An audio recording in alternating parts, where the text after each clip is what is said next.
So a few weeks out now from your next fight, Grant. How has camp and preparation been so far? It's been good, man. Just same old, same old. I know how to get ready for fights. Been training with my guys that I've been training with for the last 7 years now. Everything feels great. Weight's coming down, cardio's going up, feeling strong. I'm just so excited to be in this fight with such a tough competitor and being ready to show my skills. Superb. And let's very briefly touch on your UFC career to date. So since you won on Dana White's Contender Series, you've went 4-0 in the UFC with 2 finishes. Can I ask, how happy are you with your UFC run to date? The only complaint that I would have is that I wish I could fight a little bit more. I've been in the UFC for over a year now, I believe, and I've had 4 fights.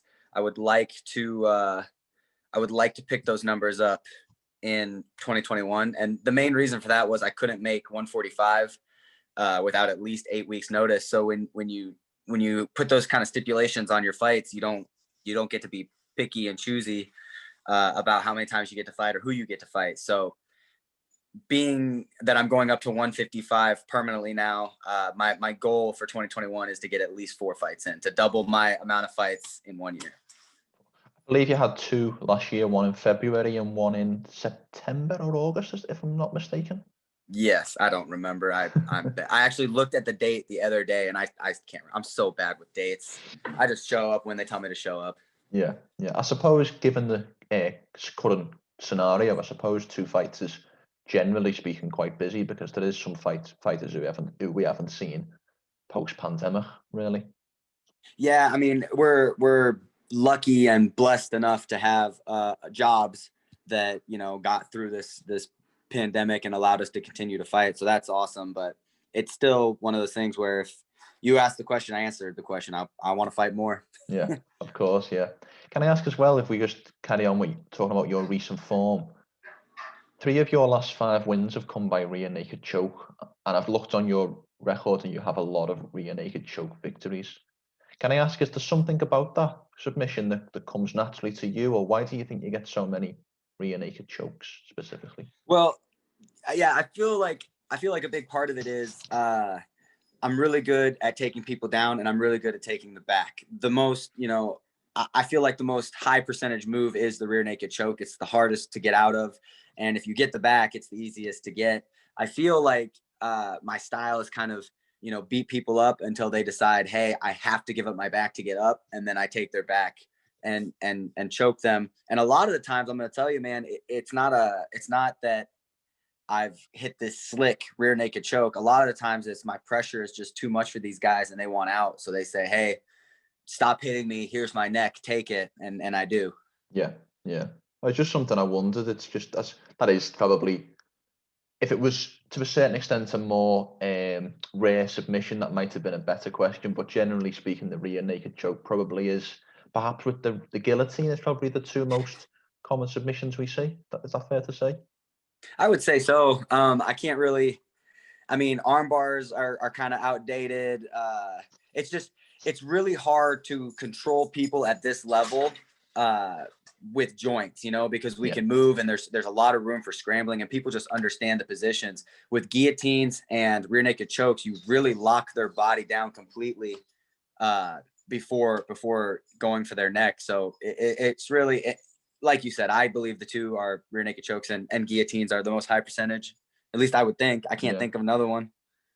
There's nothing else that comes to mind. Maybe a triangle because there's different variations. Yeah. Well, it's so hard nowadays because everybody's getting so good on top. Like you really don't get a whole lot of triangles off your back anymore. A lot of the triangles are coming from mounting people and getting them there, but it is what it is, man. I'm taking the win however it shows up, whether it's rear naked choke, arm bar, triangle, guillotine. I'm gonna take it. 100%. And let's just talk about your next fight. So on the 20th of March, you are scheduled to face Leonardo Santos in the UFC. Can I ask, how do you view Santos' style compared to your own in terms of that matchup? What do you think is gonna go down? Man, I think Leonardo Santos is the best guy that I've fought so far. I think he's the most credentialed guy that I've fought so far. He's a 7-time Brazilian Jiu-Jitsu world champion. He's undefeated in the UFC. He's got wins over Stevie Ray, Kevin Lee, and there's one more in there that the name is eluding me right now, but he's pretty much got 3 pretty big high profile names under his belt. And I'm still going to make this look easy. I believe that he plays right into my style. Everybody plays into my style. There's one type of person that I'm going to struggle with, and that is a sniper that can stay away from me. And this is not the guy. I'm going to walk him down. I'm going to put him on that cage. And I don't give a crap about how many world championships he has. I'm going to take him down. I'm going to beat his face in until he gives me the submission. That being said, I do think that he is very good. I am taking him very seriously, and I am ready for this very high-profile win. Can I ask as well, if we think about Santos for just a second, what is your opinion of Santos? Because as you mentioned, I think he hasn't lost since 2009, but he only actually has 2 victories since 2016. What is your opinion of Leonardo Santos? Maybe not in terms of skill set, but in terms of his as a competitor, if you like. I mean, I think that you don't beat the guys that he's beating, and you don't win the medals that he's won without being a competitor. Yeah. I just think that I'm a better competitor. I think I'm younger. I think I'm faster. I think I'm stronger. And I'm going to be completely honest with you. I think my jiu-jitsu is better. I think that if me and him rolled in the gi, he would probably beat me. He'd hit me with some sort of gi choke and tap me out or put me to sleep. I could see that. We're not doing jiu-jitsu. We're doing MMA. And I am one of the best MMA fighters in the world. And I think that I'm the best MMA fighter in this and the lower divisions. So that being said, I really don't think that he's going to stand a chance against me when we do my sport. If we were doing his sport with the pajamas on and the cute little belts, I think he stands a chance for sure. But we're not doing that. We're going to be half naked in a cage trying to punch each other in the face. And that's one of the things that I'm best at. I very much like that quote, Grant. Now, you mentioned earlier something that I did want to pick up on. This will be you officially making the move up to lightweight. Obviously, you are quite a big featherweight, and I know in the past you have sometimes struggled to make that 145-pound limit. Understandably so, as you are a very big man for that weight class. Can I ask, how do you think the move up to lightweight will both benefit you and maybe be a drawback in some ways? Well, my biggest hesitation, my biggest hesitation was size. My style is a very bigger, bully, strong size type of style. And so was my first hesitation. I'm so much bigger than these 45ers. I really don't want to move up because I feel like my style fits in perfectly with these guys because of how big I am.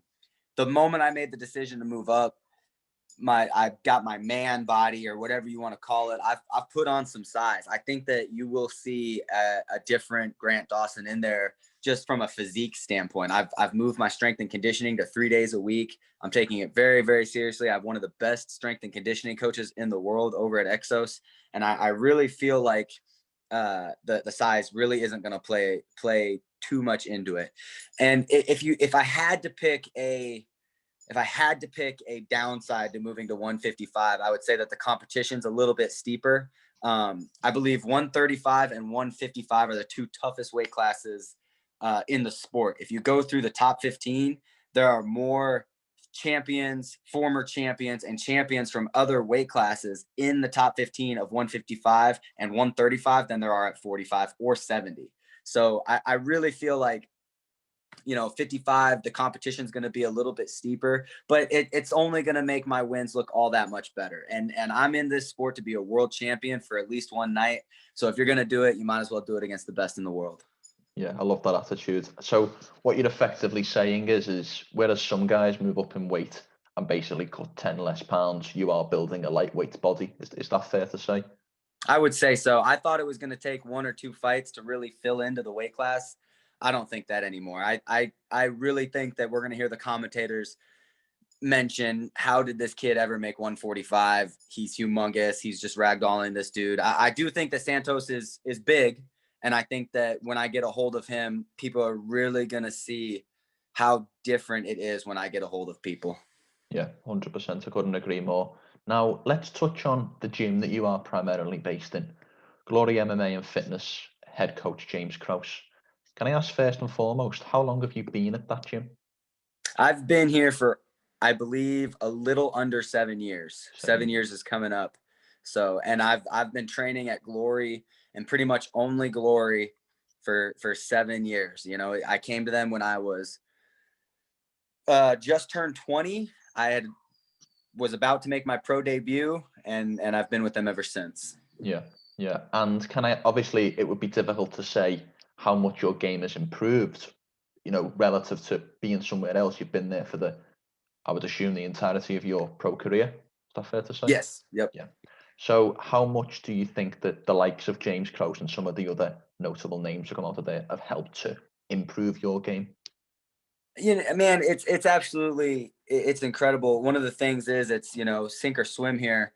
The schedule that James gives us that we have to keep is just ridiculous. If you're here and he gives you this schedule, you have no choice but to get better or get your butt kicked every single day. And I definitely think that you know, training with the likes of Jason Witt, Kevin Kroom, you know, one of my main training partners who you've probably never heard of, Devin Weber. You know, these guys are savages. They're coming after me every single day, and I have no choice but to get better or let them beat me up. And I don't know about you, but I don't like getting beat up. And then I really do believe that James is one of the best coaches in MMA. I think his fight IQ is ridiculous. I think his coaching ability is just ridiculous. It's a really good mix of what I have here. I hate the weather. It's cold as can be. We've got like 2 weeks of negative weather, negative degree weather here. Right now, I'm thinking about moving to Florida just because of how cold it is, but we'll get through it. Yeah, I'm sure we will. I think James's style, to a certain extent, even when he was younger, has always, to me, give off the impression that he would be a good coach. He's very mature, very what would the word be? Very mature, very consistent. You know, I can't think of the word off the top of my head now. I've gone blank, but he's always give off that impression that he would be a good coach, especially to young upcoming fighters such as yourself. And also he has quite a lot of veterans there, doesn't he? The likes of Kevin, the likes of Dara, the likes of Jason, who he's kind of matured into getting into the UFC, if you like. Yeah. The other thing too is how passionate he is about coaching. You know, the thing that I like about James is he hates losing. He hates it. He hates losing as much as I hate losing. And I don't think I've ever met somebody that hates losing as much as I do. So when we lose, he loses. So, and he really takes that seriously. So he's not trying to lose. And by that extent, he's not trying to let us lose. So he holds us all to a little bit of a higher standard than normal coaches do, you know, because a lot of coaches, you know, they get 6 or 7 or 8, you know, or up to 12 UFC fighters. And they're kind of like, okay, I'm going to pick and choose which ones I hope do well and which ones, you know, I'm going to work with on the side, and then which ones really won't get a whole lot of attention. James is trying to work with everybody. He's trying to make sure everybody's prepared and everybody's ready to go. I don't know how long he's going to be able to do that because, you know, Glory's just growing so much. And if he's got, you know, 50 UFC fighters under his belt, you know, he's not going to be able to take care of everybody. But it honestly wouldn't surprise me if he found a way, man, because when that dude puts his mind to something, he gets it done. He's a lot like me in that aspect, where I don't want to do a lot of things, but when I decide I want to do something, gosh dang it, it's happening. Superb. Other than yourself, who do you think out of your training partners at Glory is most likely to lift a UFC world title? I actually think we have 4 UFC world champions in the making.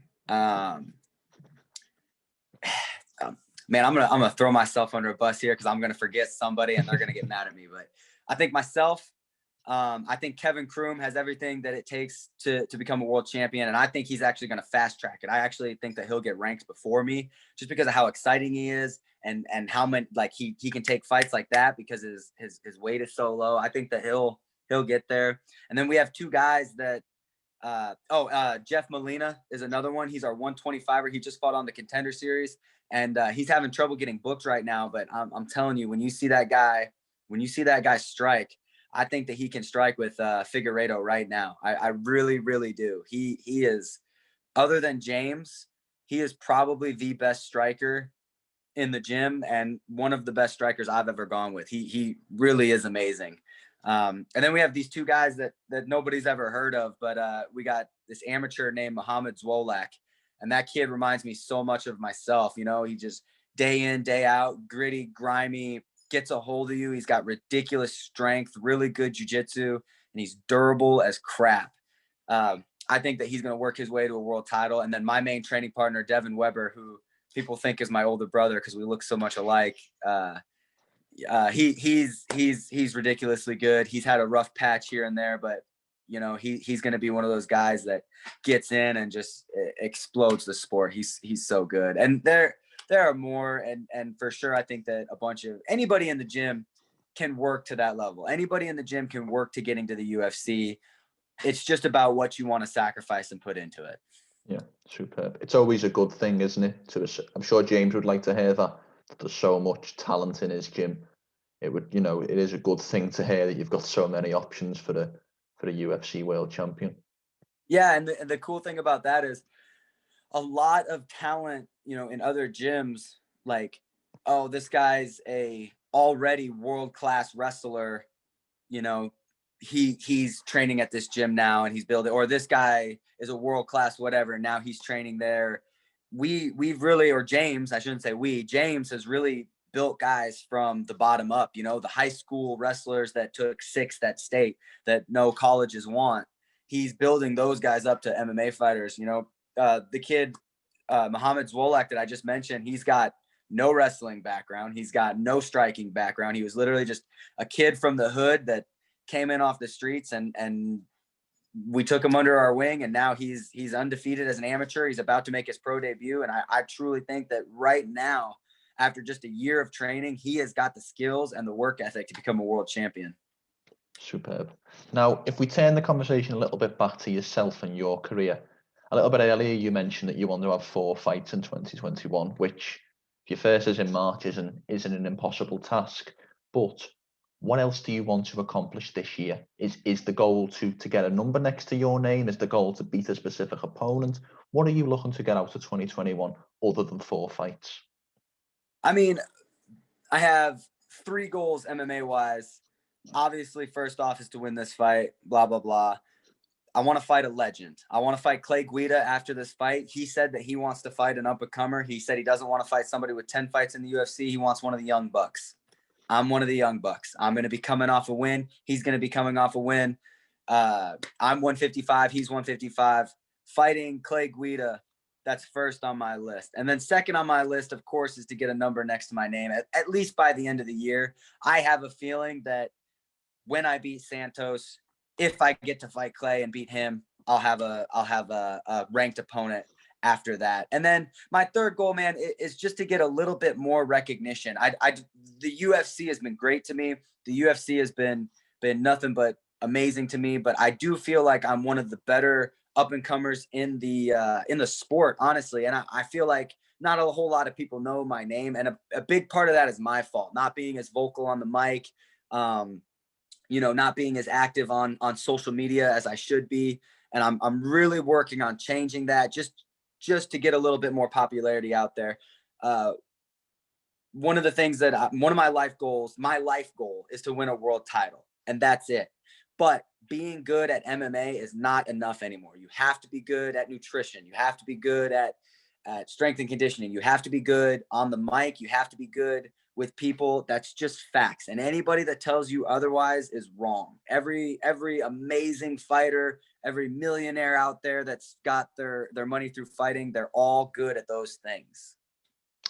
I completely agree with you, but I would like to pose the question back to you. Do you think that is a healthy thing for the sport, the fact that people need to speak on the mic or need to promote themselves on social media in order to get the desired opportunities? Do you think that's a healthy place for the sport to be in?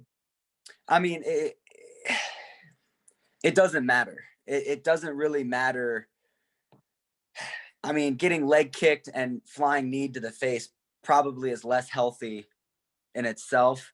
So I don't really care. I'm here to win a world title, and I'm gonna do whatever I have to do that. If I got to talk on the mic, I'll talk on the mic. If I gotta beat this dude up, I'm gonna beat this dude up. If I got to beat a 41-year-old world champion in Brazilian Jiu-Jitsu to get close to that belt, that's what I'm gonna do. I don't really care.